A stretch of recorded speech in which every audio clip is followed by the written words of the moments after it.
It's a moment for synergy. It's a moment for crossover. And there are currently 2 big things happening in the world of rugby. Sorry, the Rugby Championship. There's 3 big things happening in the world of rugby. 2 of them, the British and Irish Lions Tour, just concluded. And the Women's World Cup coming up very soon. So we thought, what better way to mark the 2 of them, the handover from one being the priority to the other, I guess, than to put together what would a Women's Lions team look like ahead of their first tour in 2 years' time. Now, I think it's worth establishing a couple of ground rules, right? Okay. We're picking it on current form. Yes. Because it's being selected now. Yes. Right? However... So we can only be wrong. However, I've allowed for, if players are injured but have played this year, say in the Six Nations or PWR or something, I will allow them in. Are we saying everyone's fit for the sake of this? Within reason? Within reason, players are fit, right? Okay. So Aoife Wafer, Erin King is the notable names, right, who picked up injuries during the Six Nations. They will be fit. Let's say they're fit hypothetically, right? But if they didn't play in this year's Six Nations and they won't be fit for the World Cup, then we'll count them out. Yeah. Okay? Yeah. We will use our common sense on that. We'll use our common sense to an on this, extent. yes. Okay, as much as we have. We are selecting our Women's Lions team. Yeah. Right? We're going to pick a full squad. We're going to go off the numbers the men's team selected in terms of the 38-player squad and the numbers by position of how they arrange that. Unless we indicate otherwise that we want to change them and free up a position elsewhere. So, yeah. So we'll begin with forwards? Yeah, let's begin with the front row. Let's get straight into it, right? So the elephant in the room with this, right, is that as much as we love the Lions as a concept and want it to translate to the women's game, it will be heavily dominated by England. Yeah, at least that for is this the first thing. tour or so. Yeah, that is the thing that everyone is correctly bringing up. And also, who the hell are they going to play other than the Black Ferns? Considering that England are the dominant team. Canada. Yeah. So, front row, yeah. With that, loose head props. Yeah. For me, Hannah Bottoman. Yes. Mackenzie Carson. Okay. And I would take, and this is a bit of a contentious one because she can play either side of the scrum. As my third one, I would take Linda Dugang as a loose head. As a loose head? Yeah, she plays both sides, but I think there's more strength at tight head, so I'd take her as a loose head. I would take her as a tight head. Interesting. Which is in my squad. Yeah. I've gone very different to you. You have? I've gone slightly more Spirit of the Lions, I guess. Okay. Hannah Bottoman is nailed in. Yeah. She's there. Best scrummager of the lot. Yeah. Gwenffian Pearce. Okay. Brilliant. Sort of the modern day Gethin Jenkins. Gets through so much work, so good at the breakdown. Like, I think Hannah Bottoman's obviously the best carrier, but in terms of like defensively, she brings the most of any looser prop available. Hannah Bottoman's very good at the breakdown. Yeah, but I'd take Pearce over if you're doing it in that interesting. Like, direct comparison. I'm not sure I would, but I think Pearce has got a USB, which is the Jackal, which is the work she gets through there. But also, she's a brilliant carrier. I do think Bottoman also has that. Yeah, but I'm taking Bottoman over. But that is true. Going as the first choice, both right? Like, I'm taking her versus Carson, and I'm taking her over Carson for that. Okay. And in my third choice, I've gone for Neve O'Dowd.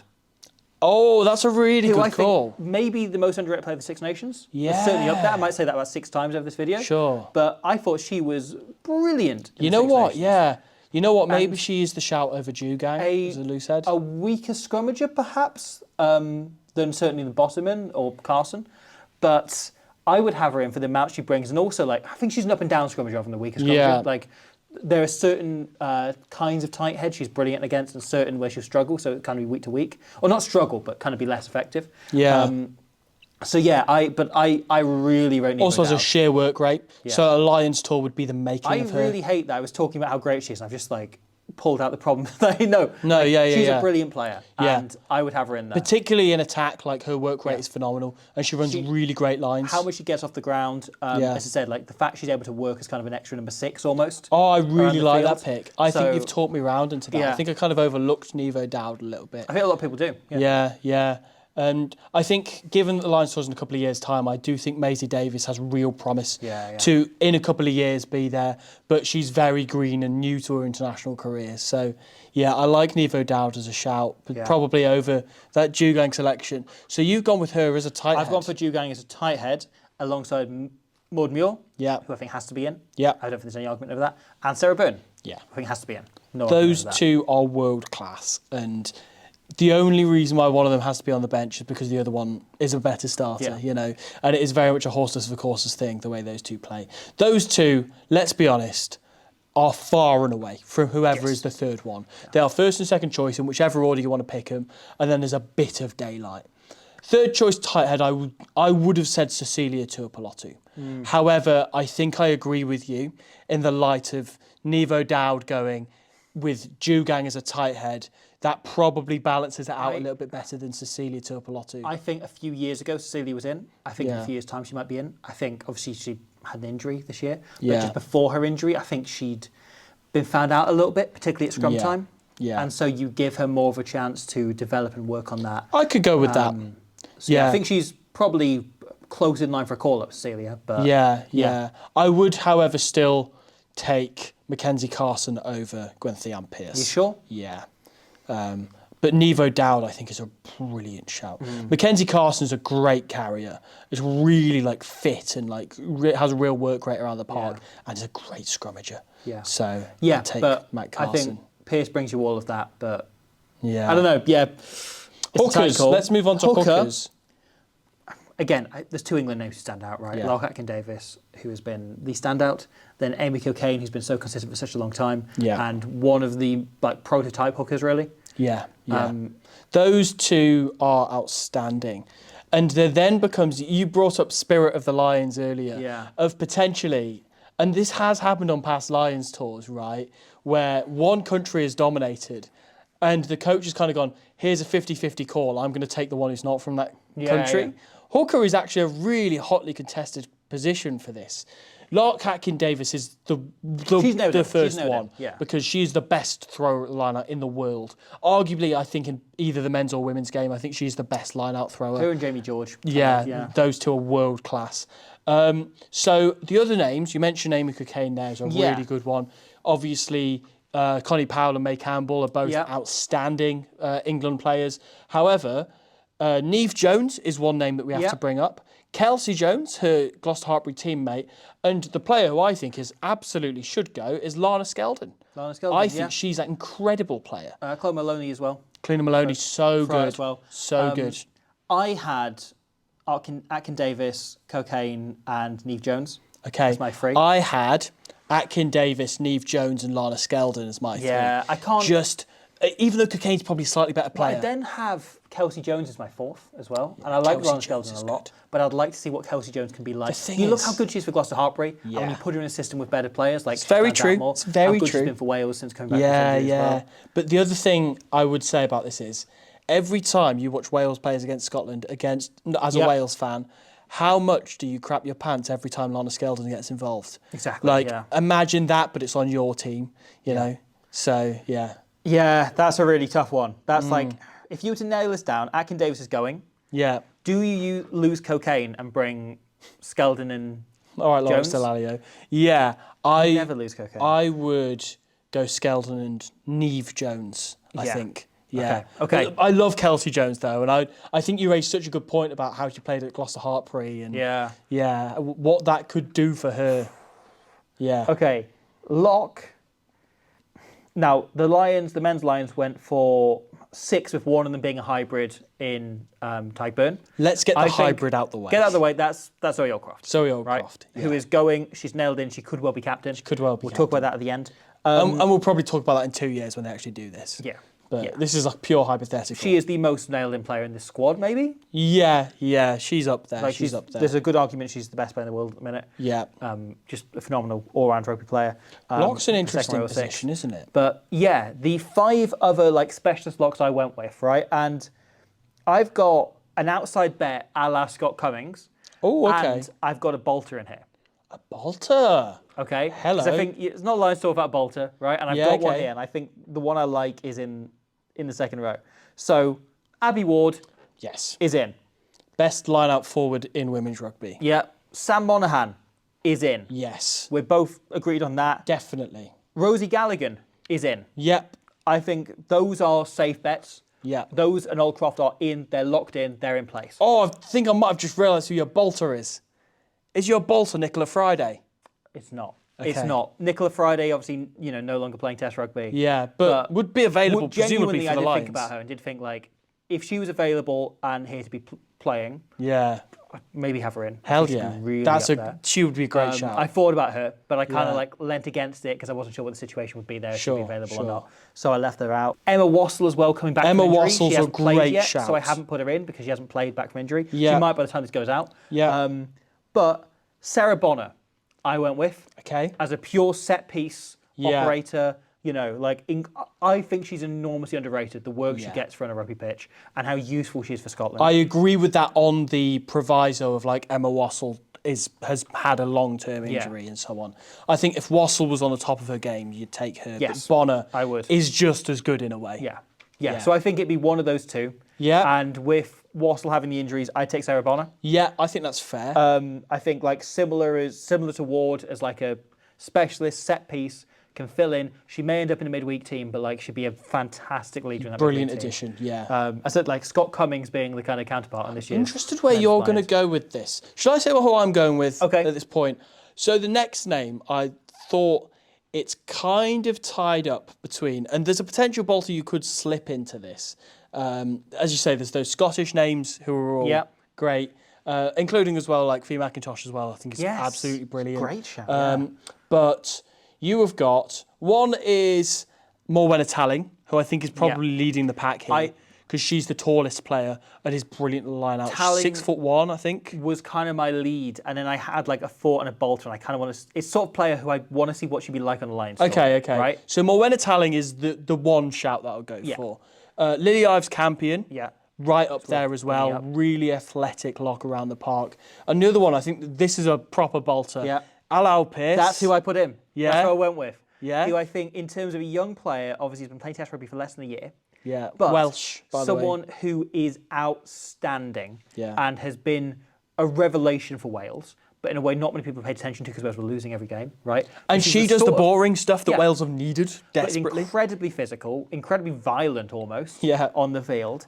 And she feels like the sort of player to me that you take on a Lions tour and suddenly put in amongst the best players, she goes up a gear. It turned her And she into a becomes monster, player. wouldn't it? Yeah. She's so a beast as well. Like, she's physically huge. You could go with Morwenna Talling, fine, she'd do a brilliant job. But I like taking the gamble on Alau Pearce. I like that. I think Morwenna Talling's a better version of Alau Pearce as things stand. But Alau Pearce is also only 19, 20 I think years her old. ceiling is enormous. Yeah, I think It's she's huge. just turned 20 maybe. Yeah. Yeah. And she's a tall unit who you would hate to come up against on a rugby pitch. Absolutely. And I think going on a Lions tour could bring out A, skills, and B, shithousery of her, which is what, as a Wales fan, I want to see from her. And she's a really great prospect for Wales. Dorothy Wall as well, I think is close. She's really close. How did I she's forget right Dorothy there. Wall? So, I would take Dorothy Wall now you say it. yeah, I might. She was outstanding in the Six Nations. She was. Maybe she goes instead of Bonner, but I Yeah. like Sarah Bonner as like a pure set piece operator. Yeah, that's a tough call, Do you isn't it? lose Galligan? You kind of can't, No, you can can't. you? You can't afford to. Maybe instead of that Alau Pearce slot, I will take Dorothy Wall. It's tight. Yeah. Okay, back row. Yeah. There were 6 back rows plus Oldcroft. Yes. So, This is the this is the hotly tough one. contested This is the tough one. So, let's go with the names we think are nailed in, right? Okay. So, Aoife Wafer, Yeah. Alex Callender, Yeah. Erin King, Yeah. Sadia Kabea, Yeah. Alex Matthews. Yeah. That's 5. Yeah. That's 5 of 6. Okay. Well, the thing is, I can't believe I'm about to say this because she has been world class for over a decade. Is Alex Matthews definitely penned in 100,000%? I think so. Yeah. You look how Yeah. good she was in the PWR final. Yeah. You look at how she stood up for England. Obviously got the ban, but otherwise, Now, you know what my next question is? Who's the proper number 8 in there? Who's a full-time number 8? well, this is it, isn't it? This Maddie is it. Like, Fayanati would Fayanati. have to go. Fayan- She's a proper brutal ball carrier. And like Jack Conan's got on 2 tours and got into the test team in both of them off the back of being that. Yeah. Jamie Heaslip 12 years ago got into the test team because he was seen as more of a number 8 than Tulupe Faletau was. And don't get me wrong, Faletau then displaced him in the team after that and played better. But regardless, like you need someone like that on a Lions tour around the park to knit everything else together. Fayanati, who had down as the last one, but Yeah. I'm less confident of that. Evie Gallagher, I think, has a Evie shout. Gallagher, I think, would be the second number 8 shout. Jade Conkle as well can play across the pack, so may come back into consideration. Yeah. I think with that, okay, we'll compromise. We'll say Fayanati goes as the main 8. Yeah. And because between Aoife think Matthews Wafer, is an 8 Alex these days as well, Matthews, and between Aoife Wafer, Alex Matthews, and Alex Callender, you have enough. Yeah. Like 8 impetus cover. at 8. And Alex Matthews, don't get me wrong, like plays 8 primarily for Gloucester Hartpury. Yeah. And for England, since Sarah Hunter retired, has played the majority of Played a her lot of 8, yeah. rugby at 8. So we will take Alex Matthews as an 8. And also, she is just incredible. So, and also brings that experience having won a World Cup before. So. Okay, I think we're fairly settled on the back row. So I was expecting the biggest debate, but no. Yeah. Mate, Alex Callender and Aoife Wafer playing in a back row together would be brutal. It's pretty good. Fair No Marty. Marley Packer. Yeah, that's the elephant in the room here, isn't it? Because Marley Packer is has been one of the best players in women's rugby for a long, long time. There are a lot of Red Roses fans who have basically said, like, I'm not sure she's our best option anymore. And I agree with that on the condition of, like, it's because Sadia Kabay is so good, right? But also, I know that we're picking this as if it was now, but 2 years' time, where do we think Packer will be? Where do we think Cabella will be? Callender will be? King, most importantly, will be. I think she's the one with the biggest ceiling that she could jump to by then. I'd throw it if we're thinking 2 years' time, Alex Stewart as well. Alex Scotland, Stewart, yeah. Who I think her ceiling is enormous. Rachel Malcolm. Yeah. Honestly, like, for leadership alone, and as well as being a great rugby player, is somebody that is a huge omission there. So there's a question of, like, but do also, you take her purely as a leadership figure? That's the thing. But also, the thing that you could question is, does Alex Matthews bring that leadership? Yeah. And maybe you just don't see it as much because she plays in a team that are doing better, you know? The thing about Rachel Malcolm is you almost take her and make her squad captain, even if she won't make the test team. Yeah. Because, like, she is an unbelievable leadership figure. But if you were to rank her up those 7 back rows we've thrown out, she would be 7th. Yeah. But she is still a great player. But she'd be the best captain in this whole squad. She would be. She's next to Sia Khaleesi, the best captain in rugby at the minute. Like, and if she played any other position, you'd be just going like she's straight in. She'd be in. It's a shame she doesn't play hooker anymore. Yeah. Just whack her straight in there. Okay, should we move on? I think we've got the back row. Begrudgingly moving on from Rachel Malcolm. This is only hypothetical. Give us 2 years and she'll be starting and captain and everything. Rachel Don't kill McLaughlin's us. a good 6 9. Yeah. Yeah. There's so many Rachel options. There's McLaughlin. so many. Beth Ann Lewis we haven't mentioned. Yeah. It's fantastic. Kate Williams has been playing like her best rugby of her career recently. Alicia Joyce Butchers when she's if she's fit, she's back, really in the conversation. Okay. Scrum-half. Natasha Hunt. Yes. Yes. This is a promo Hunt channel. It is a promo Hunt channel. I'm a big fan of hers. And again, begrudging because she plays for England, but she's a lion in this context, so I can love her properly with guilt-free. I would go for 3 Welsh qualified scrum halves. Okay. In Natasha Hunt, Lucy Packer, Kira Bevan. Mo Hunt's Welsh qualified. She's Welsh qualified. Yeah. You're joking. We've missed out on that. She said you never would have played for Wales, but yeah, she's Welsh qualified. So, for the sake of this, I am going with those 3 as your scrum halves. Kira Bevan. Yeah. And Lucy Packer. It's interesting because she's missed out on the England World Cup squad, but I would heavily have considered Ella Virvas for this. But as we discussed in our video about them, the margin between her and Lucy Packer is very tight. But once again, for a bit more of a wider representation, you probably do go with, I think Kira Bevan's the next one. Bevan's also far more proven. Great kicker, really experienced, has 50 plus caps. The thing about I think she's a brilliant player, but Katie Mattinson didn't get into the England team, like had a couple of caps and then kind of fell behind, had a resurgence, got into the Scotland team, has been brilliant for them. But I think that's it. Like, you would say Bevan is certainly higher up the pecking order than Mattinson or Emily Lane. Yeah. Like, so I really rate Emily Lane. Emily Lane's good. And maybe 2 years Molly time. Scuffle McCabe as well. Yeah. But I think it's not controversial that Bevan is the standout amongst those. Yeah. So, and also Bevan and Packer can probably play that role if Hunt's your archetypal 9 for this team best. Yeah, yeah. That's a tough call. There's a few there, yeah. I have, before we get into the rest, put up a separate utility back, similar to Elliot Daly's role in the men's squad. I've got one as well. So I would put in that role Helena Rowland. Helena Rowland, yes. She would need to cover all of that. She's equally good in any of those positions you can play her in. And plays I 10, think 15, both centres. It allows you to potentially only take 2 10s. Or to take, the Lions then took 3 10s and six back row options. So I then thought Aitchison and Harrison are definitely nailed in. Nailed in. Do you look at Flaky George as an addition, or are you looking at just Rowlands as a 10? So I was thinking about this. There's a few options. Dara O'Brien, of course. It's not just Dara O'Brien. Dara O'Brien, yes, we'll take him. No, Dana O'Brien is a very different kind of player to all the other ones. That's the thing. Because she's got the heaviest boot and also left-footed, crucially. So and can play at fullback as well. I worry about if you bring O'Brien in, you're forced to play differently when she comes in. Yeah. She's the least cohesive member of that team. That's a good way of looking at it. The others, excellent player and would be worthy of getting in the team if she did. Because you want somebody who can bring something different. Yeah. But you are right, like the way Ireland play with her is so different to how like England would play. Yeah. You know. So you're right, maybe that is a bit disruptive. I think she's a brilliant player. I think she's George a great can kicker on kind the of ball. slot in. Why are we not talking about Helen Nelson? Helen Nelson is brilliant. Yeah, I don't know why we didn't talk about Helen Nelson. The most like intelligent game manager out of all of them. Yeah. And she's much more proven at international level than Tlaiche George is. Tlaiche George was brilliant against Australia. It kind of becomes the Gloucester Hartbury effect, right? If you put her behind that pack, look how good she is at Gloucester Hartbury. Yeah. So you're kind of thinking, do you transfer Yeah, that maybe over? that is a part That of was it. my thinking, but I think if there's a third 10, I would take Helen Nelson as that. ooh, okay. But I would have gone George. yeah, but maybe you just go with 2 10s with I'm Helen going Rowland George covering. purely off the basis of Gloucester Hartbury and one game for Wales against Australia. Yeah. You know, and they're kind of stepping and finally translating that. Whereas And I Helen think Nelson has been steering the Scotland we- team shit for ages. We called this right with the Six Nations. I wouldn't be talking about George No, exactly. because she went quiet, and I think And then Helen Nelson's warm-ups also is been it. vice captain for Scotland for years. Yeah. Okay. And is a supreme goal kicker. We'll decide if we want a third 10 or a fullback, an extra fullback. Yeah. But centres, they went 4 centres in the men. So Scarrett, yes. Yep. Meg Jones, Yep. Hurd, Yep. and Christian Hurd. I went Emma Orr. Emma Orr. Emma Orr. With huge apology to Eve Higgins. Eve Higgins would be the next shout. Yeah. She'd be the next cab. And Aoife Dalton, I think, is brilliant as Yeah. well. In all of those centres, you have pace and just like sheer athleticism. Yeah. And I think that every like dominant women's rugby team has 2 centres who have exactly that. And Tatiana Hurd is like a really adaptable player, as is Skaz.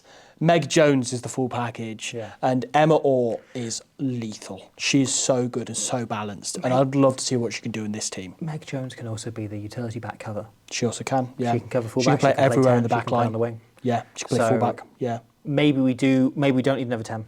yeah. Yeah, because Meg Jones and It's a good point. Rollers It's a good can both play point. there. Yeah. Okay. Yeah.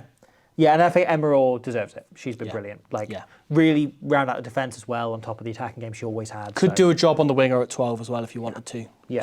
And she runs unbelievable lines. I think she deserves to be in a Lions ability team. to beat a player And she's one-on-one still as well. young as well. Like, I feel like she's going to be around doing this to us forever. Yep. She's brilliant. Back 3. This is the tough one. So, if we throw out, it'll be 7 rather than 6 back 3 players. Yeah. Okay. I only said 6. So You've got Jess Breach. Jess Breach is in. Abby Dow. Abby Dow is in. got Ellie Kildun is in. Ellie Kildun. You've got Claudia Maloney McDonald. Yes, I'd have all of those, all 4 England players there. You're then looking at Bevan Parsons. Oh, yes. Yes, you are. I would take Fran McGee. I like Fran McGee. I'm going to park that. Rona Lloyd is Rona another Lloyd, option. Yes. I had Joyce Butchers, crossed it out and wrote McGee, because I would take McGee over her on current form. Yeah. Right? However, do you take Joyce Butchers as a fullback, as a second fullback? Yeah. Because Kildun's the only like proper fullback, and Joyce. But obviously they've now moved Nell Metcalf into fullback for Wales now. Yes. I don't think she's quite there yet. She hasn't got the body of In work. 2 years, but she might be. She might be. She might be. Chloe Rolly, another Chloe Rolly, I think, outstanding option.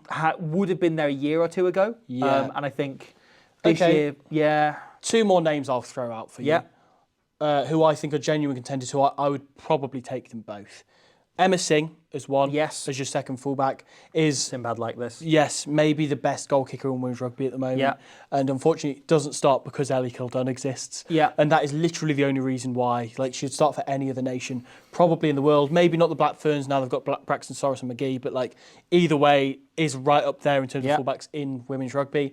And the other one, who we've not mentioned at all yet, is Anna McGann, who is a raw finisher, and just genuinely, you give her the ball in a try-scoring situation, she takes it 10 times out of 10. And so I would probably heavily consider her, because if you put her on the end of the line breaks that this England team makes, she will score a bucket load of tries, like Abby Dow levels. Yeah. I would look at Amy Lee Costigan as well. Amy Lee Costigan, haven't mentioned. so good. She was very So balanced. contention Also here. plays across the back 3. Yeah. Yeah, that's a huge one. So I McGann's a think great actually, shout. I kind of disregarded Bevan Parsons, but I think as a raw talent, you probably do take Parsons, don't you? So, okay, so if you're going the 4 England, right, then potentially who are your 5 3? England. But yeah, Well, the other 3. So Kildun, Breach, Dow, McDonald. Yep. Maloney McDonald. Yeah.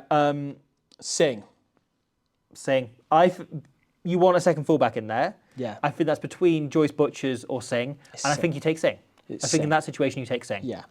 So Singh's that's 5 passing and England kicking players. game are miles ahead of Joyce Butchers. Absolutely. So better rounded player. yeah, Gives you that goal kicking option. as much as Joyce Butchers is probably the fastest of all of the players we've just mentioned, as back three players go, with maybe Jess Breach, but like there's not much in it either way. Yeah, you know? great for. She is a great like squad morale, like gets on with everyone. Yeah, lively person. and obviously has played GB7s a lot before, Yeah. so knows a lot of these players. But if you're going on form, can you realistically put her in?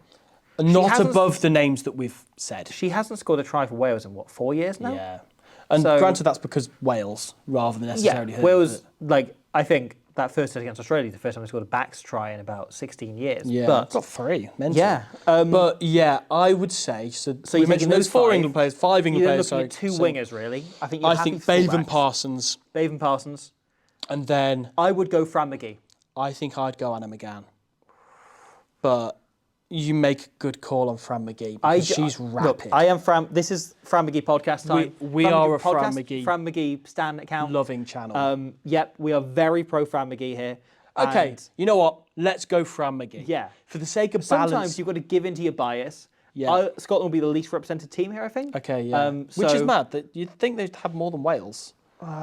No, you're right. Yeah, no, because Wales. all the Wales players had in contention we've taken out. Yeah, okay, neither Pearce got in the end. They had a lot. George didn't get in the end. Wales have a lot of players who are on the fringes of this.